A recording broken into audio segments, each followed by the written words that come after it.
순종과 동역의 행진이라는 제목으로 은혜를 나누겠습니다. 할례를 마치고 유월절을 지킨 다음에 이스라엘 민족은 여리고성 앞에 도착해 있습니다. 여리고성 앞으로 오기 전에 그들은 여리고 광야에 있었다, 그렇게 말해요. 여리고 광야에, 즉 여리고성 주변의 땅에서 유월절을 지냈다는 것입니다. 그리고 그 땅에서 나오는 소산물을 먹었다라고 지난주에 살펴봤습니다. 유월절을 여리고 광야에서 지냈다. 그리고 그 다음 날 그 땅에서 나온 소산물을 먹었다라는 것은 뭐냐면, 여리고 성 외곽에는 일반 백성들이 농사를 짓고 있었겠죠. 목축을 하거나 이미 그 사람들이 길러 놓은 것들을 먹었다는 거예요. 그들이 일해 놓은 소작물을 먹었다는 거예요. 그래서 그림에서 보듯이 성은 집들로 채워져 있습니다. 집들, 왕이 있는 곳들, 많은 부자들이 살았을 것이고, 성 밖에는 이제 농사 짓거나 좀 백성들이 많이 살았겠죠. 우리도 이제 서울 옛날에 인서울 그런 얘기 하잖아요. 예. 그러니까 성 안에는 왕이 살고 많은 부유한 사람들 살고, 그 다음에 외곽에서 농사를 짓고 목축업을 했을 것입니다. 그러니까 여리고 사람들이 지어놓은 소작물을 먹고 여리고 광야에서 지냈습니다. 그 말은 뭡니까? 여리고 광야에 이미 여리고 사람들이 없었다는 거예요. 여리고 사람들은 이미 요단강을 건너올 때부터 긴장하고 있었고 마음이 녹았다. 그래서 그들은 이미 여리고성 안으로 대피해 있는 상황입니다. 그에 반해서 이스라엘 백성은 마음 놓고 여리고 광야에 있는 것들을 다 먹었다는 거예요. 그러니까 두 민족이 참 상반된 태도를 가지고 있죠. 한 민족은 마음이 무너지는 상황 가운데 있고, 한 민족은 마음 편하게 거기서 나오는 소산물을 먹고 있는 상황입니다. 그래서 그 당시 상황을 오늘 본문 1절에 설명하고 있는데, 이스라엘 자손들로 말미암아 여리고는 굳게 닫혔고 출입하는 자가 없더라. 다 들어가 있는 거예요. 그러니까 이미 여리고 광야는 이제 이스라엘이 차지한 거죠. 여리고 백성들은 이미 라합의 고백처럼 마음이 녹았고 긴장하고 겁내고 있는 거예요. 여리고성은 그렇게 큰 성이 아닙니다. 여리고성을 돌았다고 하는데 그 돌은 그 외곽은 600m 정도 돼요. 여러분 600m가 어느 정도인지 아시겠죠, 그죠? 여기서 걸어서 그 월마트 가면 600m 좀 될까요? 더 되겠죠? 모르겠어요, 그죠? 그러니까 1km가 안 되는 거예요. 거의 1km 절반밖에 안 되는 거예요. 그리고 총 면적이 8에이커. 땅을 많이 알아보다 보니까 에이커가 어느 정도인지 감이 오는데, 저는 8에이커예요. 그러니까 별로 크지 않은 땅이에요. 하지만 지형적으로 요새이기 때문에 성을 높이 쌓았어요. 2m, 3m 그렇게 막 높이 쌓아놨어요. 그러니까 높은 성벽 때문에 성문을 굳게 닫아놓으면 들어갈 수 없는 곳이 여리고 성입니다. 이스라엘은 그 성을 파괴할 만한 변변한 무기가 없는 상태예요. 성벽을 타고 올라갈 사다리도 없어요. 그렇기 때문에 딱히 이스라엘이 그 요새를 함락시킬 방법은 없다는 거예요. 전쟁을 하러 오긴 왔는데 여호수아 자신도 어떻게 해야 될지 전략은 없어요. 오로지 아는 사실 하나 있는데, 그것은 뭐냐면 하나님이 이 모든 여리고성과 왕과 군사들을 너에게 주었다라는 것만 알아요. 2절 함께 한번 읽도록 하겠습니다. 시작. 여호와께서 여호수아에게 이르시되 보라, 내가 여리고와 그 왕과 용사들을 내 손에 넘겨주었으니.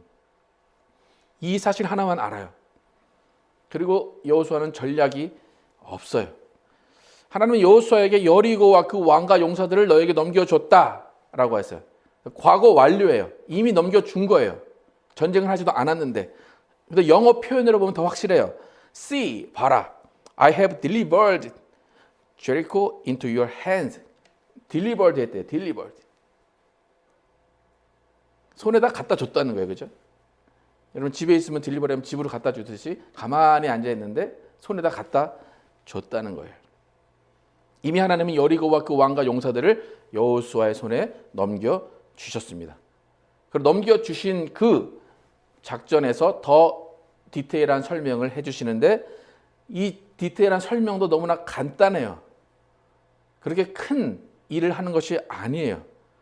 여러분 그림에 보시면 제사장 7명이 언약궤를 쥐고 있습니다. 그리고 제사장들이 양각 나팔을 붑니다. 그리고 언약궤 앞에 있는 제사장들을 이제 무장한 군사들이 보호합니다. 또 언약궤 뒤에서 무장한 군사들이 보호합니다. 군사들이 호위하면서 이렇게 6바퀴, 하루에 한 바퀴씩 6일 동안 돌게 합니다. 그리고 6일 동안 한 바퀴씩 돌았다면 마지막 날 7번째 날에는 7바퀴를 돌게 합니다. 이게 전략의 끝이에요. 그냥 제사장이 양각나팔 불고 그 다음에 법궤를 메고 6바퀴, 하루에 한 바퀴씩, 그리고 마지막 날 7바퀴 돌아라. 그게 전략의 끝이에요. 그리고 이제 그 뒤로 백성들이 아마 따라 돌았겠죠. 하나님의 전략은 여리고성을 무력 충돌 없이 무너뜨리겠다라는 거예요. 그러면 이게 쉬운 작전입니까? 되게 어려운 작전입니까? 어떻습니까? 너무 쉽죠, 그죠? 그냥 600m 걸어오고 하루에 600m 여러분 하루에 운동하시는 분들 하루에 몇 킬로 걸으십니까? 한 3km 걷습니까? 어떻게 됩니까? 네. 근데 하루에 600m만 걸으래요. 뛰는 것도 아니에요. 걸으래요. 그러니까 너무 쉬워도 좋긴 한데 또 너무 쉬우면 신뢰가 안 가요. 그죠? 너무 쉬우면 이게 정말 될까 이게? 이렇게 해서 이게 무너질래나 이게? 그죠? 그러니까 이게 뭐 하는 짓일까라는 그런 말이 나올 수밖에 없는 전략이에요. 이렇게 하나님의 전략은 어이없어요. 성만 돌면 끝나요. 근데 이 어이없는 하나님의 전략에 이스라엘이 해야 되는 일이 있어요. 이스라엘이 해야 되는 일은 두 가지가 있는데 그것은 뭐냐면 순종하는 것이고 동역하는 거예요. 이스라엘은 이 하나님의 어이없는 이 전략 가운데 순종하고 동역하기만 하면 이 여리고성은 무너지게 되어 있습니다. 그래서 이 순종과 동역은 또 나누어지는데 리더 그룹의 순종과 동역이 있고 백성들의 순종과 동역이 있어요. 그래서 첫 번째 순종은 여호수아의 지휘 아래에 있는 리더 그룹의 순종과 동역이에요. 리더 입장에서는 뭐 피나는 전쟁이 아니기 때문에 되게 쉬운 전쟁이라고 생각할 수 있어요. 근데 양각 나팔 불고 언약궤 메고 6바퀴, 그다음에 7바퀴 도는 것 리더 입장에서 보면 좀 모양이 안 나요. 그죠? 좀 이렇게 리더 입장에서 칼을 싹 한 바퀴 딱 돌려가지고 그 목을 딱 치면 그 백성들도 와 할 텐데 뭐 그냥 리더들도 하는 일 없어요. 그냥 법궤 들고 6바퀴 도는 뭐 누구나 하는 그런 일을 하나님이 리더들에게 시키셨어요. 여러분 잘 보세요. 법궤를 메고 6바퀴 돌고 있어요. 근데 지금 여리고성 안에 있는 사람들은 잔뜩 겁먹고 있어요. 근데 하루는 이렇게 도니까 쟤네들이 뭘 하려나 보다. 이틀째 되는데 또 돌아요. 3일째 되는데 쟤네 뭐하지 이렇게 쳐다봤을 거예요. 그죠? 쟤네 지금 뭐 하는 거야? 전쟁하자는 거야? 뭐야? 돌 굴려버릴까? 그렇게 생각할 수도 있어요. 그러니까 리더의 입장에서도 보면 별 모양이 안 나는 그런 전략이에요. 그럼에도 불구하고 좀 창피한 마음도 있을 것이지만 그럼에도 불구하고 6일 동안 600m 또 7일 동안 한 바퀴씩 7일 동안 7바퀴를 도는 데에 순종을 합니다. 이 리더 그룹들이 순종했다라는 것은 별로 순종한 일도 없어요. 한 600m 도는 것 그것이 끝이에요. 근데 잘 보면 그 리더들과 군사들이 순종을 얼마나 잘했는지를 11절을 보면 알 수 있어요. 여러분 11절 함께 한번 읽어보겠습니다. 시작. 여호와의 계가 그 성을 한번 돌게 하고 그들이 진영으로 들어와서 진영에서 자니라. 뭐 했대? 진영에 들어와서 뭐 했대요? 지금 뭐하고 전쟁이에요. 전쟁에다 고작 600m 돌고 와서 뭐 했대요? 잤대요. 제정신인가 이놈들이? 전쟁 하는데 마음 편하게 600m 돌고 와서 저 같은 불안해서 못 잤을 텐데 거기 와서 잤대요. 이게 믿음이 좋은 겁니까? 아니면 생각이 없는 겁니까, 여러분? 제가 여호수아 입장에서 있었다면 쟤는 뭐 하는 거야? 지금 정신이 있는 거야? 야, 빨리 일어나. 보초 서야지. 자고 있냐? 근데 이 리더들은, 군사들은 너무나 믿음이 좋았어요. 그냥 600m 돌고 됐다. 오늘 할 일 다 했다. 자자. 그리고 자고 있는 거예요. 그러니까 여호수아가 볼 때도 불안했을 것 같은데 여호수아는 그렇지 않았던 것 같아요. 그들을 깨우지 않고 여호수아가 쓴 거니까 자니라. 그냥 자기 놔뒀던 것 같아요. 여호수아 입장에서도 하나님이 하라고 하신 일이 그거밖에 없는 거예요. 600m 도는 거. 그러니까 뭐 더 시킬 일이 없는 거예요. 그러니까 잠을 자든 그냥 놀든 하나님이 하신 일을 했잖아요. 그죠? 그래서 순종했죠. 그죠? 분명히 600m 도는 거. 그러니까 자도록 놔둔 거예요. 그렇게 군사들과 리더들은 그렇게 600m 열심히 돌고 자고 있었어요. 두 번째는 백성들의 순종과 동역이에요. 리더들이 진영을 맞춰서 쭉 걸어가요. 600m를 언약궤를 메고 양강나팔을 불고 군사들은 무기를 들고 쭉 600m를 돕니다. 그러면 백성들에게도 어떤 일을 해야 되는지 하달이 됩니다. 10절 함께 읽어보겠습니다. 시작. 여호수아가 백성에 명령하여 이르되 너희는 외치지 말며 너희 음성을 들리게 하지 말며 너희 입에서 아무 말도 내지 말라. 그리하다가 내가 너희에게 명령하여 외치는 날에 외칠지니라 하고. 리더 그룹을 따라갑니다. 따라가는데 명령이 뭐예요? 너희는 외치지 말라. 너희 음성을 들리게 하지 말라. 너희 입에서 아무 말도 내지 말라. 그러니까 아무 소리 내지 말고 6일 동안 돌고 7일 동안 6바퀴 돌라 그거예요. 아무 소리 하지 말고 돌아라 그래요. 여러분 오늘부터 600m 쭉 돌 때 여러분의 친구들과 가족들이 쫙 있는데 아무 말도 하지 말고 걸어라. 그게 쉬울까요? 처음 한 바퀴, 두 바퀴는 쉬울 수 있어요. 근데 세 바퀴째부터 야, 우리 언제까지 돌아야 돼? 이게 계속 해야 되냐? 이거 뭐 하려고 이거 하냐 지금? 이런다고 성이 무너지냐? 뭔가 말이 나올 만해요, 그죠? 근데 하나님의 명령은 뭐예요? 6일 동안 돌 때 아무 말 하지 마라. 또 7일 동안도 6바퀴 돌 때까지는 아무 말 하지 마라. 그것이 하나님의 명령이에요. 분명히 이 가운데는 말하기 좋아하는 사람이 있었을 거예요. 또 말하기 좋아하는 사람 말고 분위기 파악 못하는 사람이 분명히 있었을 거예요. 분위기 파악 못해서 야 우리 한번 놀아볼까 라는 사람도 있었을 거예요. 근데 이스라엘 모든 민족은 가만히 말 없이 돌았다는 거예요. 그것이 순종이었어요. 여러분 말 없는 것도 순종임을 여러분 기억하시기 바랍니다. 말 가만히 있는 것도 순종임을 기억하시기 바랍니다. 여러분 아이들에게 가장 어려운 순종이 뭘까요? 가만히 있는 거죠. 아이들 코너 타임 할 때 뭐 하는 거야 그때? 아이들 코너 타임은 뭐 하라고 있는 거예요? 가만히 아무 말 없이 거기 있으라는 거예요. 그게 순종이에요. 하나님이 이스라엘에게 그걸 가르치시는 거예요. 가만히 있고 아무 말 안 하는 것도 순종이다. 뭔가 막 해야지만, 뭔가 떠들어야지만, 뭔가 내가 일을 이뤄야지만 되는 것이 아니라 가만히 있는 것도 순종이라는 것을 가르치신 거예요. 그래서 이스라엘 백성은 말 한마디 하지 않고 순종해서 잘 돌았습니다. 이렇게 리더 그룹은 나팔을 불고 언약궤를 메고 군사들은 무기를 들고 6바퀴를 돌았고 백성들은 아무 말 없이 입 밖으로 아무 말 내지 않으면서 6바퀴 또 그 다음에 6바퀴를 돌았습니다. 그러니까 각자에게는 순종의 모습이에요.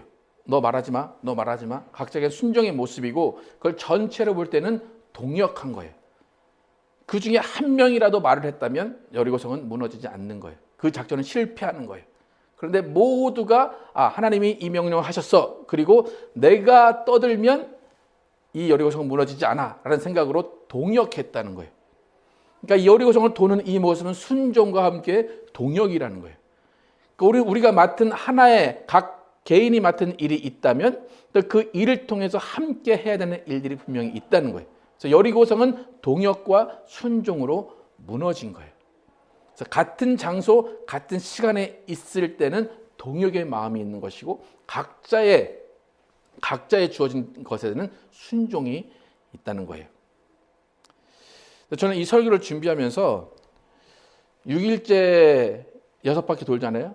그리고 7일째 6바퀴 돌고 나머지 한 바퀴가 남아 있는데 그 6바퀴 처음 6일째 돌고 7일째 6바퀴 도는 그 모습이 지금까지 우리 교회 모습이 아닌가 생각이 들어요. 가면 하는 것도 없이 600m만 돌고 자는 리더도 아무것도 시키지 않고 성도들 자고 있어도 그냥 자라. 왜 하라고 한 게 없으니까. 그 모습이 우리 교회 모습이 아닌가 생각이 들어요. 근데 또 성도들은 목사 뭐 하는 거야? 목사가 이거 해야지 왜 이거 안 해? 그러면서 떠들지 않았다는 거. 그게 또 성도들의 역할을 잘 감당한 것이 아닌가. 하나님이 또 훈련을 시키신 것 같아요. 혹 다른 사람 모습에는 우리 교회가 게으른 모습이고 쟤는 뭐하냐? 뭐 엉뚱한 짓 하고 있냐? 라고 할 수도 있어요. 하지만 여리고성은 첫째 6째 날 6바퀴 그리고 7째 날 6바퀴 돌지 않았으면 마지막 바퀴는 없는 거예요. 그 조용히 돌아라 하는 그때 한마디 했으면 여리고성은 무너지지 않는 거예요. 6바퀴 아무 말 없이 도는 그 600m 안 돌았으면 마지막 7째 날에 7바퀴는 없었다는 거예요. 여리고성의 무너짐은 이전의 침묵, 이전에 천천히 돌아가는 그 모습이 있었기 때문에 여리고성의 외침이 있었다는 거예요. 여러분, 과학자들이 여리고성이 실제로 무너졌는가 조사를 합니다. 의심을 할 거 아니에요. 이 성경에 나와 있는데 이게 어떻게 가능하냐 조사를 합니다. 그런데 어떠한 원인으로 무너졌냐라고 하는 결론을 내는데 공명과 지진이다 그래요. 공명과 지진이다. 여러분 유튜브 같은 데 보시면 그 옛날에 파바로티가 유명했었는데 파바로티가 이제 그 피아노 위에 물컵을 올려놓고 어떤 음역의 소리를 막 내고 있으면 그 컵이 탁 깨지는 그런 어떤 유튜브가 있어요. 영상이 있어요. 그럼 왜 깨지는 걸까요? 어떤 주파수가 그 유리가 깨지는 주파수가 맞았기 때문에 그 유리에 진동이 생겨서 탁 깨지는 거예요. 그러니까 여리고성이 그런 원리로 무너졌다. 그렇게 과학자들이 이야기합니다. 순종과 동역으로 6일 동안 조용히 있다가 7일째도 6바퀴는 조용히 돌다가 7바퀴째에 여호수아가 외치라 하는 그 소리에 백성들이 함께 외칠 때 그 벽이 무너질 정도의 진동, 공명이 생겼다는 거예요. 그래서 그 벽이 무너진 거예요. 그래서 우리 하이츠 교회는 지금까지 아무 말 없이 6일 동안 또 6바퀴 잘 돌아왔습니다. 여러분 잘 주무셨죠, 그죠? 아무 말 없이 잘 견뎌오셨습니다. 그럼 이제 남은 것은 뭐예요? 7번째 날 7번 마지막 그 한 바퀴가 남은 거예요. 그 마지막 한 바퀴에서는 이전과 같은 행동을 하면 안 돼요. 이전에는 가만히 말 없이 조용히 쥐죽듯이 보냈다면 마지막 7번째 바퀴는 소리를 외쳐야 된다는 거예요.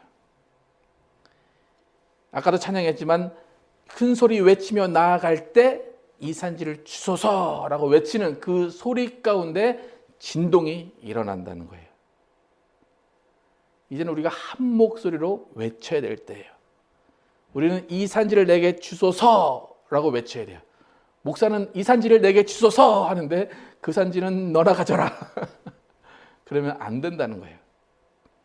우리는 한 목소리로 외쳐야 돼요. 우리 가운데 아무도 이 외침에서 소외되는 사람이 없기를 바랍니다. 이스라엘 사람들 중에 외쳐라 할 때 외치지 않은 사람이 없었다는 거예요. 다 한 목소리로 외쳤기 때문에 그 진동이 일어났다는 거예요. 그 진동으로 여리고성, 요샌 여리고성의 성벽이 무너졌어요. 순종과 동역의 행진, 이 행진의 마침에는 함께 외치는 외침이 있었습니다. 우리 교회가 숫자는 적지만 이제 건강한 교회로 성장하는 발판을 마련한 것을 제가 증거를 찾자면 지금 0세부터 70대까지 각 세대에 한 명씩이라도 다 있어요. 그죠? 0세부터 있어요. 그리고 10대 있고 20대, 30대, 40대 쭉 다 있어요.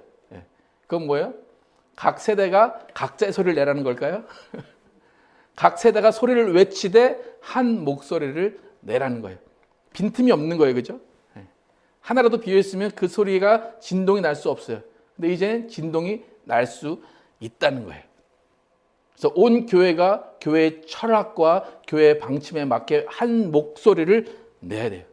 그래서 온 땅이 진동할 때 그 진동하는 파괴력을 교회가 느껴야 돼요. 각 세대가 경험이 다르다고 내 목소리만 낼 거야 라고 한다면 불협화음이 날 수밖에 없어요. 그렇다면 절대로 여리고성과 같은 요새가 무너질 수 없다는 거예요. 내가 내 소리를 내는 것이 아니라 하나님께서 외치라 하는 그 소리를 내는 것이 우리 교회에 필요합니다. 그래서 이제부터 우리가 리더가, 담임 목사가 기도해서 응답받은 게 있다면 함께 외칩시다 하면 어떻게 돼야 돼요? 함께 외쳐야 돼요. 목사가 기도해 보세요. 목사 기도했으면 한번 해보세요. 목사가 기도하고 외치자 하면 함께 외쳐야 돼요. 7일째 마지막 7바퀴의 여호수아가 외치라 했어요. 그것은 동역과 순종의 모든 것이 완성되는 외침이에요. 우리도 한 목소리를 외치는 것이 필요해요. 하나님이 주시는 땅을 차지하기 위해서 하나님의 일을 성공시키는 교회가 되기 위해서 우리는 한 목소리를 내야 돼요. 목사가 앞에서 양각 나팔을 불고 법궤를 치고 나갈 때, 그리고 여호수아가 외치라 하는 것처럼 목사가 외치라 할 때 우리가 함께 외치는 것이 필요합니다. 여리고성을 무너뜨릴 만큼의 큰 소리, 하나 된 소리가 필요합니다. 그래서 우리가 한 목소리를 외칠 때 우리 교회 앞에 있는 여리고성이 무너질 줄로 믿습니다. 여러분 한 목소리로 외치십시오. 여리고성을 무너뜨릴 수 있는 진동을 만드십시오. 여러분이 진동을 느끼는 그때 여러분에게 확신이 있을 것이고 그때 하나님의 살아계심을 볼 것입니다. 그래서 여러분 순종하십시오. 여러분 동역하십시오. 함께 행진하십시오. 여러분 순종하시겠습니까? 동역하시겠습니까? 행진하시겠습니까? 외치시겠습니까? 가만히 있으면 가만히 있겠습니까? 가만히 말하는 잘할 것 같아요. 6년 동안 열심히 가만히 계셨어서. 예. 여러분 정말로 외치시고 동역하시고 순종하시기 바랍니다. 그래서 그런 행진 가운데 하나님의 놀라운 능력이 우리를 감쌀 것이고 우리 앞에 놓여 있는 여리고성이 무너질 것이고 하나님이 차지하라 하신 그 가나안 땅을 차지할 줄로 믿습니다.